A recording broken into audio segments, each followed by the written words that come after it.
Maybe it's that one. Maybe it's the air. Okay.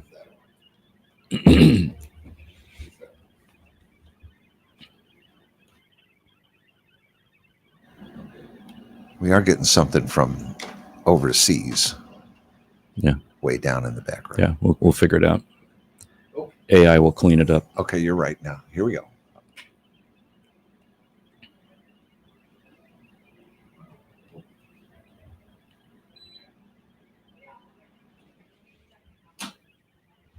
Okay. All right. Get this right. 10 hours later. Okay. St. Louis in Tune. Okay, I'm ready. Okay. Stand by. An ad that was published in the Sumter Banner on March the 24th, 1847 said $50 reward. Ran away from the plantation of Robert English in Sumter District, South Carolina, about the 25th of December last, a Negro man named Jackson. Jackson is about 30 years of age, near 6 feet in height, stout and well-proportioned, has high and naked temples, speaks plausibly, has a wife in Houston County, Georgia, belonging to Mr. J.R. McLaw, whither he may have gone. The above reward will be paid for his delivery to the subscriber or for his lodgment in any jail so that I may get him again. Well, in December of 1850, the wife of a faculty member in Brunswick, Maine, who had a modest sideline in magazine writing, hid a fugitive in her house. A friendly neighbor had sent the man over, and so it was that the little-known writer and harried mother opened her door. It was bitterly cold, and the house was crowded with children. Her husband was away, and yet she opened the door, a criminal act in 1850. The man stayed for only one night, but he made an impression upon the woman and her children, singing and entertaining them all and telling about his hardships. In a space apart from the children, no doubt he bared his back and showed her his scars from whippings he had received in a slave labor camp. We might imagine he spoke too of his wife and child he had left behind. He was, she later wrote to her sister, a genuine article from the old Killarney state. Well, drawing from this experience some 7 weeks later, in 1851, Harriet Beecher Stowe began to write Uncle Tom's Cabin, a novel that helped inspire the most consequential social revolution in the history of the Western world, the overthrow of modern slavery. We're going to talk more about who that slave was on St. Louis in Tune.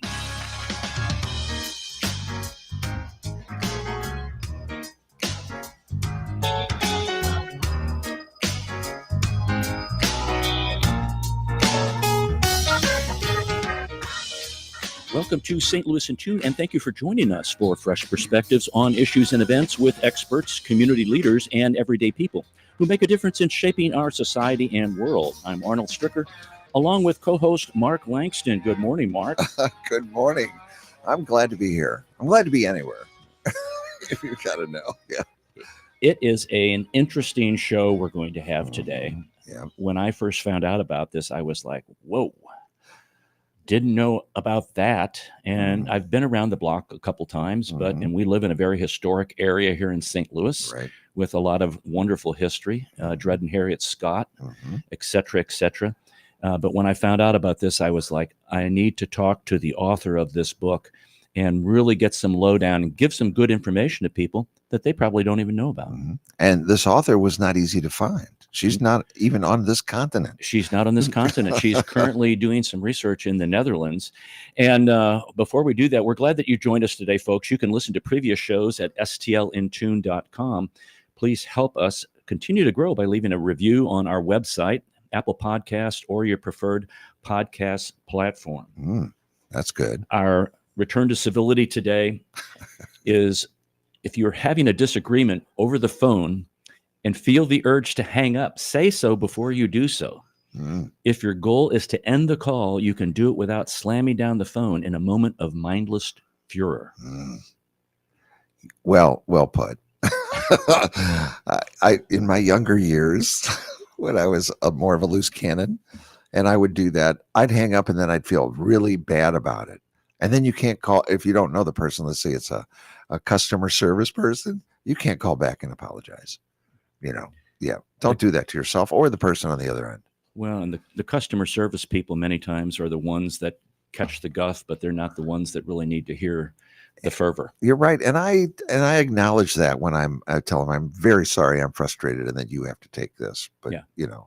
and it's a whole different thing when you talk that when you explain yourself that way. Well, we are keeping the line open on this phone because of our guest. Dr. Susanna Ashton is professor of English at Clemson University. She's also a scholar, storyteller, baker, gardener, reader, active political citizen, and family member. But her work has been profiled in the New York Times, CNN, and other media outlets across the country. She's authored, edited, or co-authored multiple titles on American literacy and cultural history, including Collaborators in Literary America, 1870 to 1920. I Belong in the South Carolina Slave Narratives, These Colored United States, African American Essays from the 1920s, The South Carolina Roots of African American Thought and Approaches to Teaching, Charles W. Chestnut. In addition to these books, she has published in many scholarly journals as well as popular newspapers and public-facing digital media, where she's appeared in various media interviews and served as a featured expert in the documentary film Gina's Journey, The Search for William Grimes. I love this part. She's a faculty Fulbright scholar. In Ireland, she was a faculty fellow at Yale University's, another favorite, Gilder Lehrman Center for the Study of Slavery, Resistance, and Abolition, a Mark Twain Fellow for the Mark Twain Society, W.E.B. Du Bois Fellow at the Hutchins Center for African American Research at Harvard University. Hold it, he's on page 2 now. Okay. Yes, I'm on page 2 right now. And she works as an expert on contested authorship of slavery or freedom narratives. Wow. Dr. Ashton, welcome to St. Louis in Tune. Thank you. It's my pleasure. Wow. So what sparked your interest in slave narratives? Well, 20 or so years ago, I got my first job, which, there are a lot of jobs in academia, so I was thrilled. And I landed in South Carolina at Clemson University, which is a big public university. People know it as a football powerhouse, which it sure is, but it's an amazing place in many other ways as well. And it happens to be located on a plantation labor camp. Indeed, like the plantation house is in the center of campus. Wow. And nobody, it's not that they were who were, hiding it. It was just, I think, particularly my students were so polite. No one wants to, say the wrong thing. Everyone's very careful and a little shy about talking about it. And so nobody could really talk easily about the fact that we were on an educational, we're at a university that was on a plantation site, which frankly, I think is like the best possible scenario. If you're on a place that has a dark history, Right. Let's put public education that brings everybody in and lifts everybody up. Like, I think it's the best possible scenario. But anyway, so I started working with students, trying to understand that a little bit better. And often, teaching is where the best research starts. And my students and I said, well, let's look at people from South Carolina, like survivors. I'm really interested in witness testimony. Let's look at how survivors explained what it was like. And that's sort of where I started looking at little known or unpublished. I didn't discover these, but they're little known narratives, started working with them, editing them, publishing them. And one of them I stumbled across was by this man named John Andrew Jackson, who had survived slavery in South Carolina, had escaped from bondage, and had lived to write his story. But he wrote it in England, and so it never really got distributed in America. It never really, for all sorts of reasons I go into in my book, it never got very well known in America. And yet it was this crazy story. So that's sort of how I began with all my work on narratives by formerly enslaved people, and particularly with John Andrew Jackson. And we're talking with you about the book. It's called A Plausible Man, the true story of the escaped slave who inspired Uncle Tom's Cabin. And this is kind of unlike any other book that I've read, because his narrative was different than many other narratives that were going on. And you mentioned it was really kind of published in England. The other ones were in the States here. What was so odd about or different about his narrative from other slave narratives that have been published at that time? Well, one thing that made it stand out was, and can I say this? It was a little bit funny. Like, he had an edge to him. He had a little bit of sarcasm. He had a little bit of he was a talker, and he was a writer, and he had a personality, and it really came out. At one point, he was trying to escape through the city of Charleston, and he was trying to get on a boat, getting onto a boat so that he could smuggle himself out of South Carolina. And so he's just sort of trying to figure things out and wandering around the docks. And some people come to him and they say, "Who do you belong to?" And he answers, I belong to South Carolina," which that is nonsensical. In that context, it was just something he just get out of my face type of answer. But and it worked, the people walked away. So they're like, "What? That didn't make any sense." So they walked away. So that's fine. But later he wrote about this and he said, "It was none of their business who I belonged to. I was trying to belong to myself." You really get a sense of, like, he has a lot of little asides, a lot of little comments, and I was like, and a sense of humor about the horror, which is hard to have. And so his personality really jumped out. He had a little swag to him. Oh, Say so. So who was John Andrew Jackson? Let's let the listeners know a little bit about. Okay. Well, and first off, hey folks, if you haven't heard of him, that's fine. Most people haven't. You have now. I hadn't heard of him. He has completely been sort of disappeared from history, except in particular situation I can explain in a minute. But yeah, so John Andrew Jackson was born in Sumter County, South Carolina, probably around 1820. Don't know exactly. And he was taught to be a machine for making money. He was taught to have a life that would endure great suffering and would be picking cotton and taking care of horses and animals and doing labor around a farm, around a plantation site to enrich the people who enslaved him. He tried to do the best he could to find love and family and community, but it was very difficult. He fell in love with a girl at a neighboring site named Louisa, and they got married as much as they were allowed to get married, which is not at all, but in their minds they were married. And a little girl, little Ginny he refers to. And, he sneaks out at night to go visit her, and, they try to build a life the best they can. But then a couple of years later, the enslavers of Louisa and little Jenny decide to send them both away to Georgia. And Jackson's devastated. He's pretty confident he'll never see them again. He'll never be reunited, and he has nothing left to lose. So he decides to run away. And that's really where, the story really begins. He manages to get to the city of Charleston. He manages, through lots of drama, to get aboard a boat. He smuggles himself between bales of cotton, and he lands in Massachusetts. But that sounds really easy, and it sounds like his story would be over.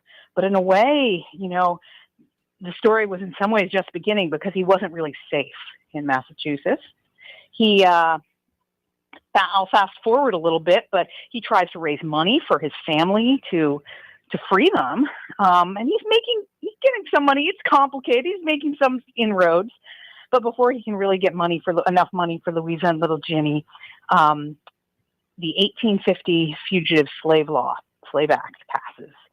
And that basically means he could be, and the free states are no longer really free states. There's no safety for fugitives.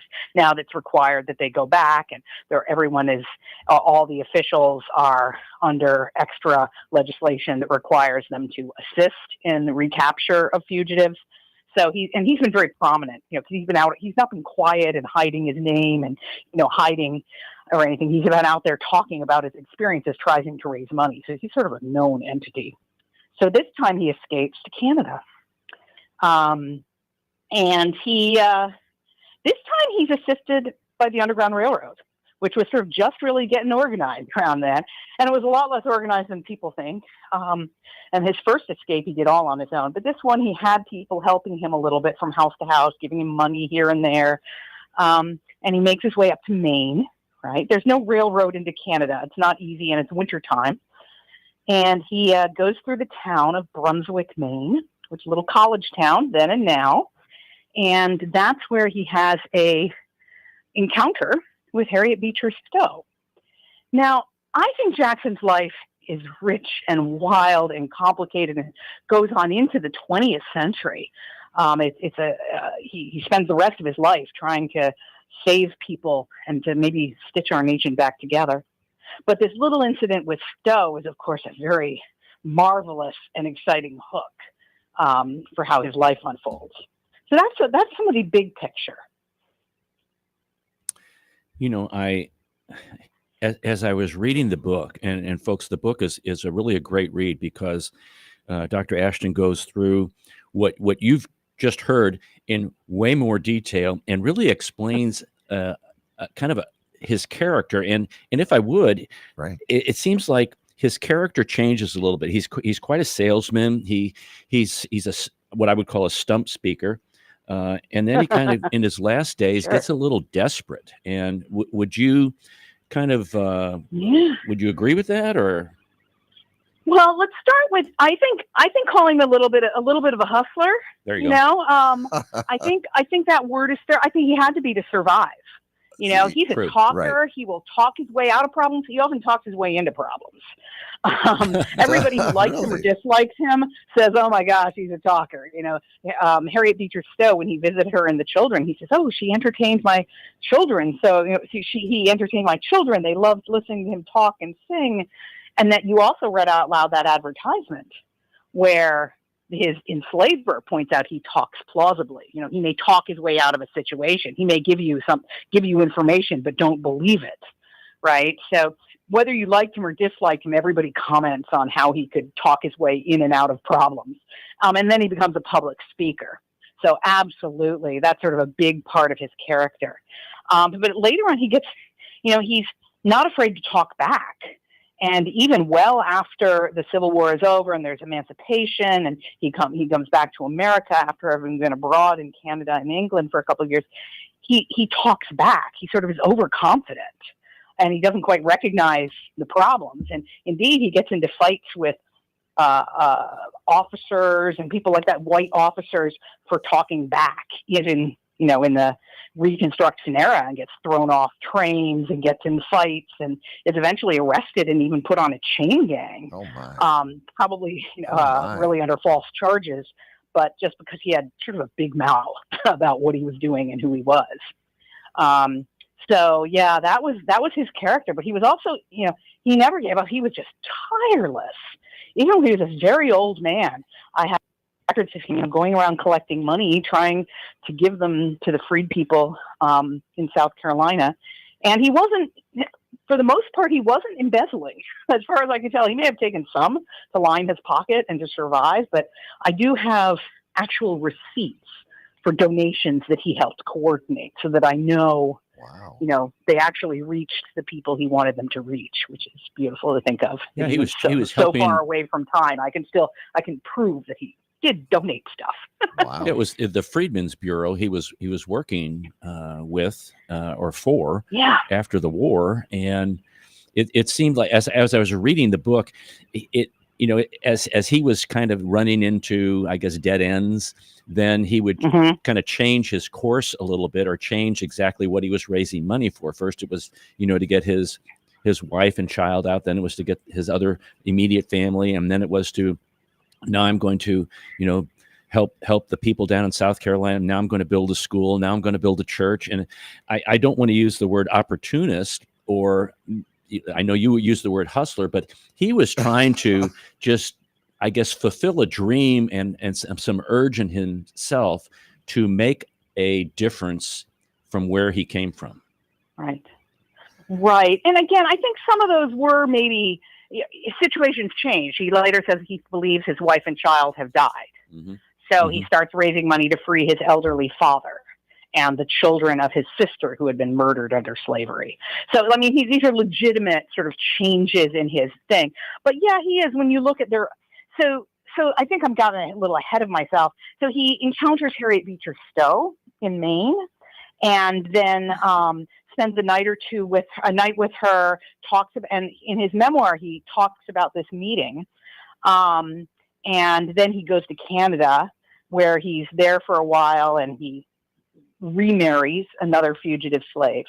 And then they go to England, where he becomes sort of a lecturer. And there he gets involved with a whole nother exciting sort of celebrity. Right. Other than Harriet Beecher Stowe, he gets involved with Charles Spurgeon, the great Baptist preacher, who is sort of a beloved, charismatic figure in Baptist history.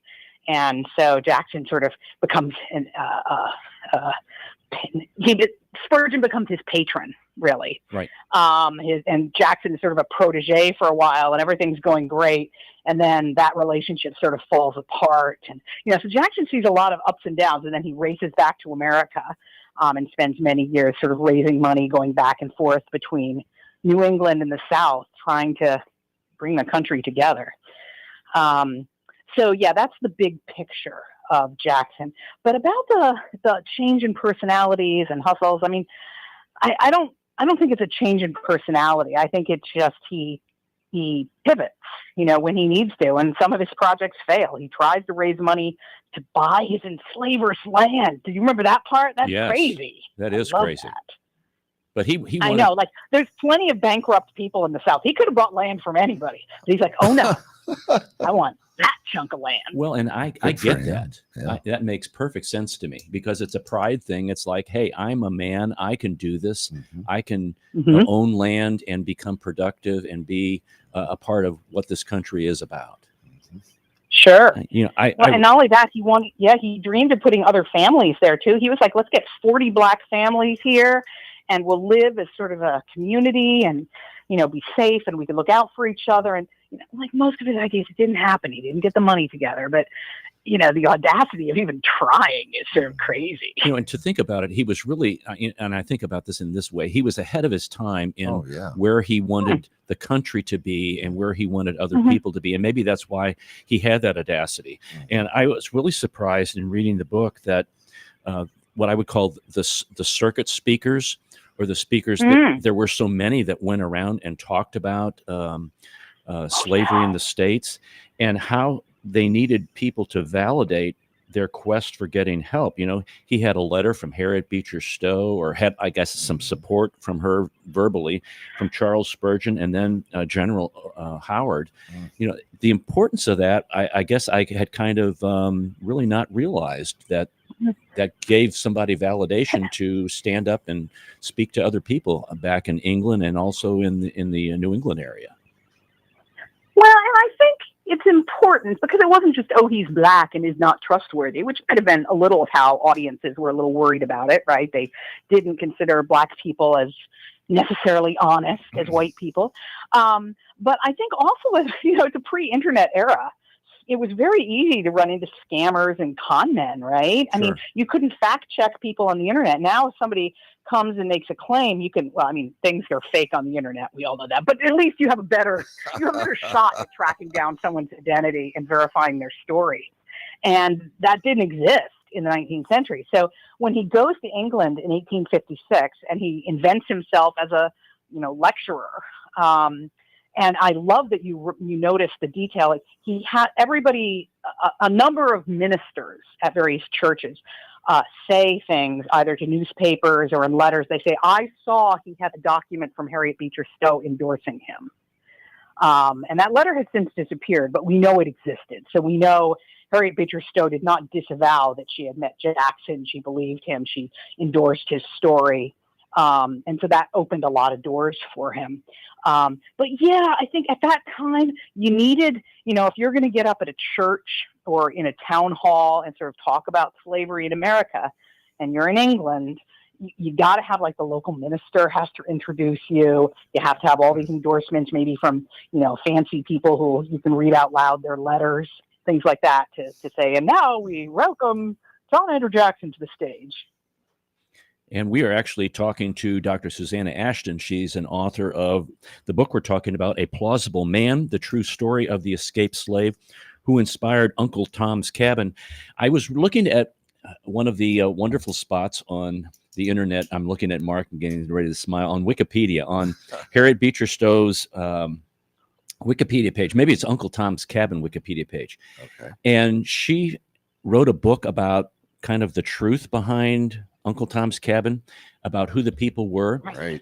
Now, Right. John Andrew Jackson is not mentioned there, so that No. Wikipedia site has to be updated, folks. If you want to check that out, You can do that. you can do that, right? It's complicated. It is complicated. Well, I want to be careful here because, I'm actually from English. I'm not a historian by training. I do historical work, but I'm really interested in stories and how we tell our stories and where our stories come from. And you'll notice in the title of my book, I don't say that he's a model for Uncle Tom or a model for any character, because we could say he is. What I'm interested in is she was just a little magazine writer. And she was an intellectual, and she had, family who were very famous ministers and who were involved in anti-slavery stuff. She certainly was an abolitionist, but she wasn't an activist, right? That's different. Mm-hmm. And so she went from sort of theory to practice when she opened her door to this fugitive who knocked on her door in Maine. And she brought him inside. She fed him. She gave him a place to sleep. She let her children, chatter with him. The next morning, she gave him some clothes and money and sent him off on his way to Bath, another little town in Maine, where he might be able to get some help there. And so she may not even have known his name at that time, which is interesting. But she, 6 weeks later or 5 weeks later, just a few weeks later, she was sitting in church and suddenly had this revelation from God, as she described. And she was struck by the fact that she had a vision that she could write a story, a book about slavery and family separations and the, obscenity of the injustice that human bondage represented. And so she started writing this book. And so what I'm really interested in is how this encounter with Jackson inspired her to start writing, inspired her to activism, what that moment was. Jackson wasn't the only thing. There were other experiences she had, other things she read about that informed what she did. But that encounter was really pivotal in making it personal, bringing it into her kitchen, right, which it never had before in that way. So that's sort of part of my argument. Also, The Key to Uncle Tom's Cabin is a weird book. So she wrote this spectacular Uncle Tom's Cabin. They had to invent a new kind of printing press to handle how many books needed to be printed of that. I love that detail. Uncle Tom's Cabin was crazy popular. It was best-selling doesn't even begin to describe it was the success of the best-selling novel, second only to in literary works to the Bible. No kidding. During that to time. the King James Bible in the 19th century. That's absolutely right. I mean, it's just everywhere. And even people who had never read it all heard of it and knew the characters, and there were plays and songs, and it was just like a total common cultural reference. Who knew? That everybody would know about. Anyway, so she wrote this incredibly important book, but a lot of, and it was really effective, right? And when something's effective, there's a backlash.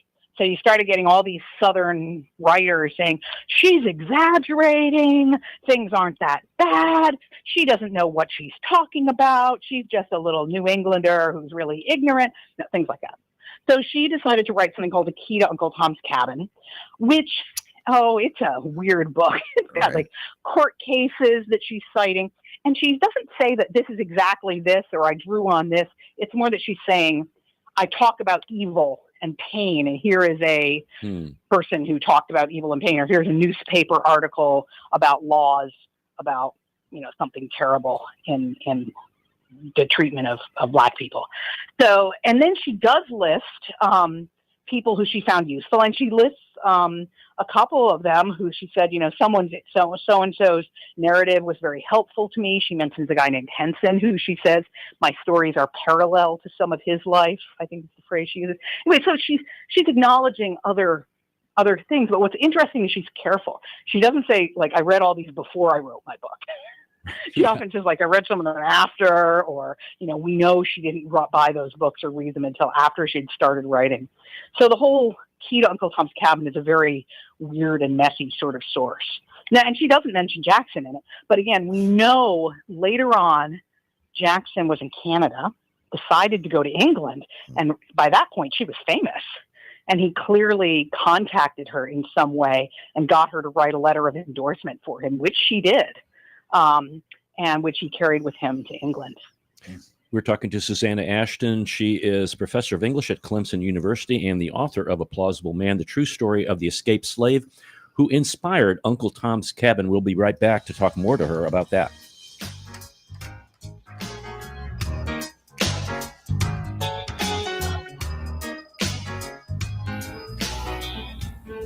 This is Arnold Stricker of St. Louis In Tune on behalf of the Dred Scott Heritage Foundation. In 1857, the Dred Scott decision was a major legal event and catalyst that contributed to the Civil War. The decision declared that Dred Scott could not be free because he was not a citizen.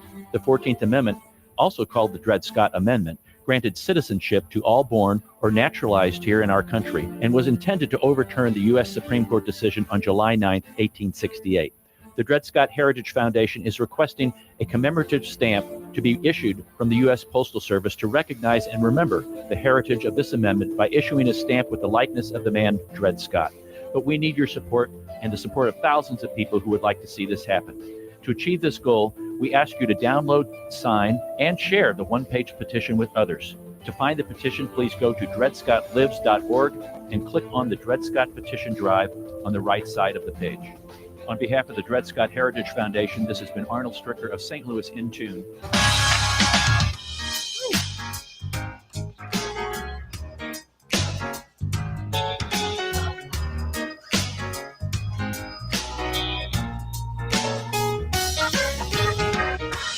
Welcome back to St. Louis In Tune. This is Arnold Stricker with Mark Langston. We're talking to Dr. Susanna Ashton about her book, A Plausible Man, the true story of the escaped slave who inspired Uncle Tom's Cabin.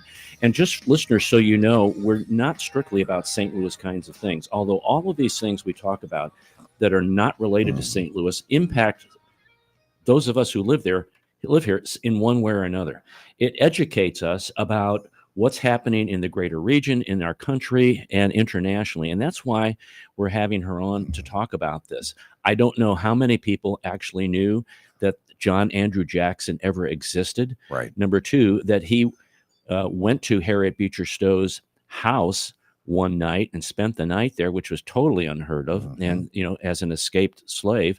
And then three, that he was kind of an inspiration behind Uncle Tom's Cabin. You know, it's always interesting to know what are the facts behind that. And Dr. Ashton, I wanted to tell you that I know you say you're just a professor of English and not a historian, but you have done your homework. You have all of your references listed. I read through at the end on the epilogue, all the people you thanked and all the people that you had from the history department. Check out your research. And that is really critical because a lot of people will just, you know, put it down and throw it out there and publish it. But you have done your work on this. And I think that is one reason that actually the folks at Harriet Beecher Stowe's house really, they have on their website that this is, was the inspiration for her. They've said that. At least that's what I recall reading. Yeah. So that's kudos to you for that. Yeah, part of. Yeah, thank you so much. Actually, if I can say, like, one of the lessons in the book has nothing to do with Harriet Beecher Stowe, but one of the messages sort of I was hoping to convey is I want to embolden readers. Like, we live in a marvelous time in some ways in terms of like finding stories and family stories and finding out about our history. Things are digitized and searchable and accessible in ways that they never were before. And I don't mean 5 years ago, you couldn't do things that you can do now. And so one thing I tried to do in my book is each chapter is focused around a document, a receipt, Yes. a court case, a census page, a letter, a memoir. You know, there's some sort of document, an advertisement. And I want people to like walk through, like, how can you read these? How do you deal with reading these? How do we learn to read a census page for the story? Because these are all imperfect, messy documents, but they tell us just incredible things. And I really wanted to walk people through it so they feel like you too can. It used to be this kind of research was only for fancy scholars and rare book libraries, but now like anybody with an internet connection can look up old census data and city directories and sort of put things together. So I wanted to encourage that. Well, I think you really did. And this wasn't a couple of year project. I think I was reading this. This is like an 8 to 10 year project that you were working on. Oh, And did you take more than that, my Wow. friend. To write the book? Yeah. That long? did you take time off from Wow. Clemson? Did they give you some sabbatical time to Clemson work on was, this? Clemson was very supportive, and you saw I had fellowships at Yale and Harvard that supported my work for semesters at a time. I'll also say, because I had 3 small children, and it was COVID happened, Oh, gosh. and I had 3 kids homeschooling in my house for a year and a half, and I was trying to run a department. So life, but I think it's okay. I'm not actually complaining about that. I think life unfolds, and you just sort of keep plugging away at things. And Jackson just stayed with me until I was able to finish the project. So Did you have I llamas to was take very care of at that time too? I'm sorry. Did you have llamas to take care of at that time Oh. too? Llamas. Oh, I wish. Oh, yes. During COVID, I managed to sneak out to a farm that had llamas to try to take something we could do outdoors, that was No. safe. And I took all my kids to go look at llamas. And I have a wonderful picture of all the llamas on my webpage. Yeah. I saw that. I didn't know if you were raising llamas or had llamas there or something. Oh, I wish. Shouldn't we all just retire and raise llamas? That would be a life. Oh my Wouldn't it? gosh. Listeners, her website is SusannaAshton.com, SusannaAshton.com, Slash SusannaAshton.com. llamas. Yes, llamas. You were mentioning about each chapter starts with a document. Give an example. And when you were talking about that, the one that came to mind to me was the census in Canada that Oh, yeah, identified that's crazy. a group of people as from the United States, basically. But that was not all the story. But you pick one. Oh, well, no, thank you. I love it because this reminds you that like every document and census, all the census data is different. I looked at census data from Canada where they asked how much maple syrup people produce per year. You learn a lot about the story of a locality. But this particular census of 1851, 1851 in Canada. And it had this little appendix page where, to begin with, why does the census have an appendix page is a little weird, but it was just sort of throwing the name of a cluster of people who were Black. And instead of listing them as, it had a section where you're supposed to list people by race, right? And this is the 19th century. They Black, white, they'll use all sorts of ugly words we don't use now, but they list people by race, even in Canada. And yet, instead of listing them it listed them as Black. And then it listed them as United States. It listed them, instead of a racial identity, it gave them a national identity, which is really weird, right? I thought so. Yeah. I looked at that, and what you think was, this was sort of, I try to think of what I called guerrilla inscription.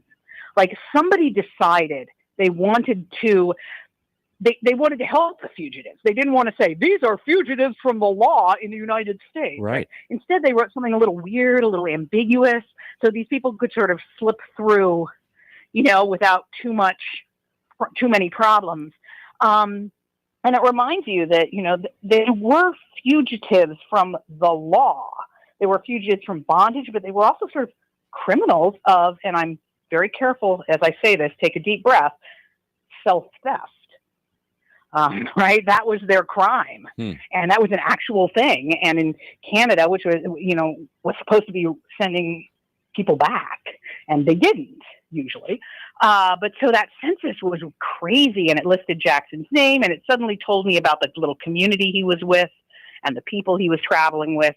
But it also told me that something very special had happened with that census taker in Canada in 1851, who had decided to, I think he decided to see people as people for who they were, right, instead of just being bureaucratic. He decided to really look at the suffering in front of him and do something a little bit careful, and a little bit thoughtful. And it could have been, as you were stating, the other way around. And the fact that there were other individuals who were probably running at the time and fleeing to Canada because that was, there was some quote unquote little freedom there. Yeah. But then even in England, where he found a community of Black citizens where he could kind of, be comfortable with my words Mhm, and mhm, not be afraid of, because there was still some issues over there at the time. It mhm, wasn't all mhm, uh, fun and mhm. games because they had abolished No. slavery earlier in the Yeah. Yeah. century. But it was, I was just really taken by how he sought out, and which just tells me he was a very determined man. He was very smart about what he did, where he wanted to be. He worked hard. If he needed money, he would go Mhm, work. yeah. Yeah. He Yeah. would he Yeah. would talk in the wintertime and work in the summertime. He was a Yeah. whitewasher, a painter. He worked in a Mhm. foundry, a lot of different things like that. His uh, and one of the things I thought was very interesting that you talked about was his literacy. And how did Oh, he write his own particular, what I'm going to call memoir, or his story, yeah. and without really any training? And then there's a recent info that I think you can talk about related to that. Oh, well, yes. Oh, I'm so glad you asked that question because his literacy is just fascinating. To begin with, let me just have a moment for you and for your listeners. Learning to read and write as an adult is just one of the hardest things to do. Children learn like magic, right? But for adults, learning to be literate is just a spectacular achievement. Um, and I'm not totally clear about every detail how he learned to read. I have some theories, and I have letters he wrote and documents he signed in later life. So he was definitely functionally literate. Um, but literacy is a spectrum, right? I mean, it's not just like, yes, you're literate or no, you're not. I think he was functionally literate. I think he was able to write letters. I think he was able to sign things. I don't think he was very polished. Um, so the written work, like the book that he wrote in England, Mm-hmm. it says written by John Andrew Jackson, authored by John Andrew Jackson. It doesn't say there was an editor. It doesn't say as told to. And yet, I bet you somebody edited it. I bet there was a church he was working with who was helping him do things, and I think they probably edited it pretty heavily. On the other hand, later on, he got mad at the leader of that church. He got mad at Charles Spurgeon. He felt Spurgeon had betrayed him. And so he wrote a little pamphlet about how angry he was at Spurgeon. And this pamphlet is a mess. This pamphlet's he's like throwing, I don't like Spurgeon. He stole money that was supposed to be raised on my behalf. And I think he has alcohol in the basement. I mean, he's like throwing everything he can at Spurgeon. And it's a little incoherent. It's really badly written. It's out of order. It doesn't make a lot of sense. And yet it seems really genuine because of that. Like, that's how people who are not good writers write. Right? So, so that the way that's oddly a little bit more of his literacy. I think I have one theory I wrote about in the book, and then I have a little twist on it that I've since discovered. So in the book, I say, look, I just don't know how he learned to read he couldn't have learned as a young person, but I think maybe he got a little bit of education in Canada. I don't have really evidence. I'm sort of just guessing on that. But maybe his second wife might have been literate. Maybe somebody tutored him a little bit. Maybe he learned a little bit in Canada. And then he went to England, and I believe he may have continued to try to learn. I know he was trying to attend Sunday schools in England, and he wanted books. So he clearly wanted books at that point. So he was literate enough to want books. And so that's how I suspect in the book I talk about it. What I've discovered since the book came out is while in South Carolina in the 1820s and 1830s, there were many laws forbidding people to teach slaves from reading, many laws. Nonetheless, sometimes people did. And it seems that the particular church where Jackson's enslavers were right near something, Black River Church, Presbyterian Church, which has records about teaching slaves to read. And I know that Jackson and his family went there. And I know that Jackson's family and his enslavers also went there. So it is possible that Jackson had some low level of literacy that began actually in that church in South Carolina, because there are documents attesting to the fact that they decided they wanted to teach slaves to read the Bible. They didn't want them to be free. They didn't want them, to forge passes to get themselves freedom or read maps or do anything like that, but they wanted them to be able to read the Bible. And so although it wasn't really officially sanctioned, this particular church community did do that in the 1820s, 1830s, and 1840s. So it is very possible Jackson got some level of education starting there, at least. You have which is just crazy. It is crazy. It's a wild story.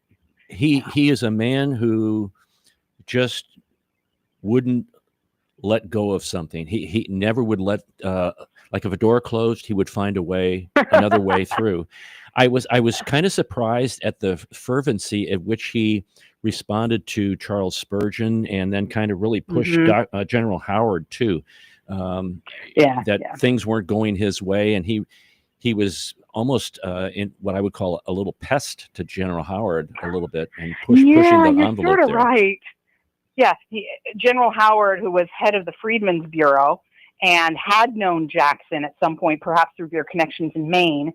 And we have letters that Jackson kept writing. You know me, please don't forget me, really, you know me, because General Howard was quite elderly and may have refused to see him or something. So, yeah, Jackson was not, he would not give up. He would solicit people and then solicit them again. But, he did make a difference.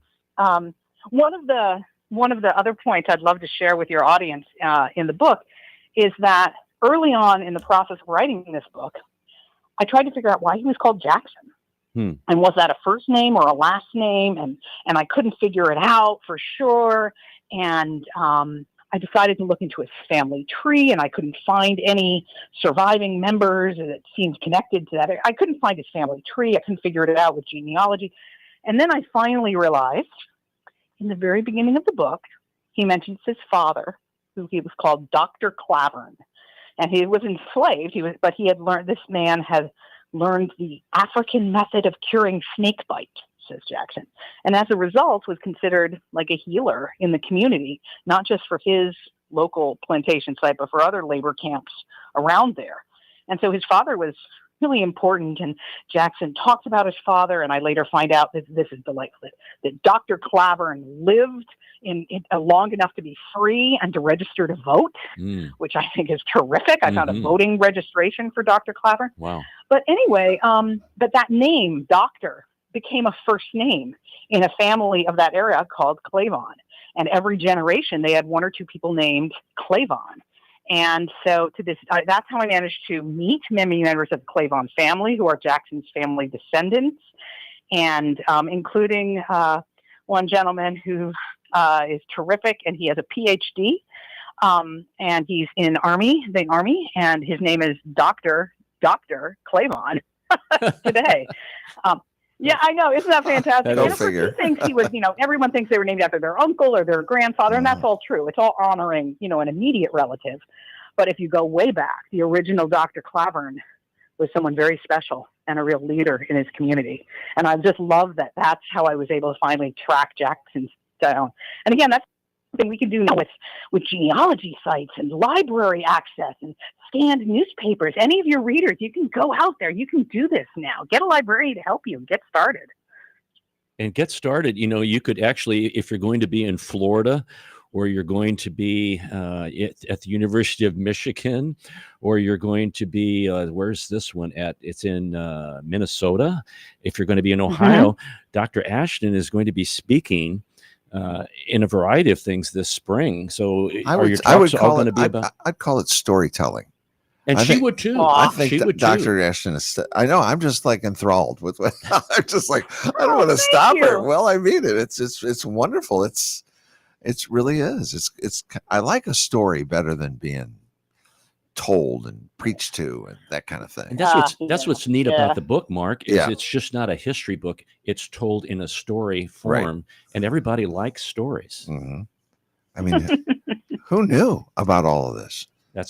I didn't know who inspired Uncle Tom's Cabin. That's why we're talking to Dr. Ashton. Never, ever knew. So what are your conversations going to be about when you do all of these speaking events? Well, I love talking to people about the story. And then, as I said, I like to end with talking about it can empower other people to learn things, sometimes in ways that are unexpected. So, right now, there are a lot of people who are really frightened of painful history. Right? It's a political climate. It's hard to talk about. it's upsetting. People don't want to mislead people. People want to look at the sunny side of everything. Okay. I do actually understand that impulse, but primary source documents don't lie. And that you can decide for yourself. So what I'm working on right now, actually, working on this week, is I'm trying to write a young adult version of A Plausible Man for younger readers, not children, but like high school students. Mhm. And my goal with that book is to allow students to say, look, you look at a census record, go look up an arrest record, go look up, tax records where people reported slaves as property. And that's just there. You tell me what you think about it, but you make up your own mind. But let's look at primary sources from our history and the stories it can tell, and we'll all be richer for it. That's a wonderful comment. That's a Yeah. wonderful encouragement to people, whether they're young or old, to find out what those primary sources are and dig a little deeper and get the true story about what's going on. I don't want this to be an unfair question, but Mhm. what was the inspiration for you to even take on this kind of a subject and go this way? I'm going to tell you, it's very needed. And knowing the history of where all of this started, I mean, we're talking a man that lived over 200 years ago, I would think. Is that, if my math is right? Getting close, yeah. And right. But for you to just say, this is an interesting part in our history. This is someone we need to know about. And I'm so interested in him because he would find a project or something that he thought was really important. Instead of Mhm. doing like one labor job or whatever, he kind of bounced around. He saw a project, something that needed to be tended to, and he would focus and put all of his efforts to it, from what I can see. So this is Right. And they didn't always work. They usually didn't work, honestly. But I like at his very end of his life, I know he took donated money and he bought some land in South Carolina to build his church or his school or something. It didn't work out. But you know what? I have a record of him sending the property deed back to Massachusetts so that the people who donated would know that they now had the control of the land and that he hadn't absconded it or embezzled it or, stolen their money. So, he did things like that. So I know he wasn't totally full of it. He wasn't a He wasn't just scoundrel. taking donations from orphanages. Yeah. Again, maybe he was a little bit, lined his pockets a little bit for survival, but most of the time he seems to have been just absolutely earnest about what he was doing and about trying to help. And what's also fascinating about his story too is he lived a long time, folks. Like he was around probably 1820 to probably like 1900, 1901, maybe 1902. And so we see he talked about his life under slavery, but then there's another 40 years of his life where he's involved and engaged in traveling around the country. And then I said, I'm getting arrested. And did we mention he got put on a chain gang and escaped? So the next 40 years, it really tells us about American history of that era in a very different way too. That's a whole nother show right there. Oh yeah. Talking about the election of 1874 and Right. the downfall Oh, from yeah. there. Yeah. Wow. Yeah. I am so glad, number one, that you wrote this book, and then number two, that we're able to talk to you about this. And I really encourage everyone to get the book. It's A Plausible Man, the true story of the escaped slave who inspired Uncle Tom's Cabin by Susanna Ashton. You can check out her website at susannaashton.com. She is a professor of English at Clemson University. Can you buy the book on the website? I don't. You can, there are a number of links, both to bookshop.org and Amazon and the press itself. So Okay. go for it, people. All right. Also, shout out to the fact that there is a fantastic voice actor who read my book for Audible, and it blew me away. He's really good. So if you're an Audible book person, Yep. that's a great option too. That's a growing industry right there. Yes, it is. Yeah. It really is, yeah. Dr. Ashton, thank you very much for taking time to talk to us today. I really greatly appreciate it. That was fun. Very fun. You should Thanks so much. It was fun too. come We'll back be in soon. touch. Thank you. Thank you, Doctor. Okay, All right, bye-bye. bye-bye. I don't think she was finished. It was, Mark, I'm just amazed at how many things, I don't want to say this in a bad way, how many things we don't know, Oh, yeah. but like everybody knows about Uncle Tom's Cabin. And when I saw this, I was like, what?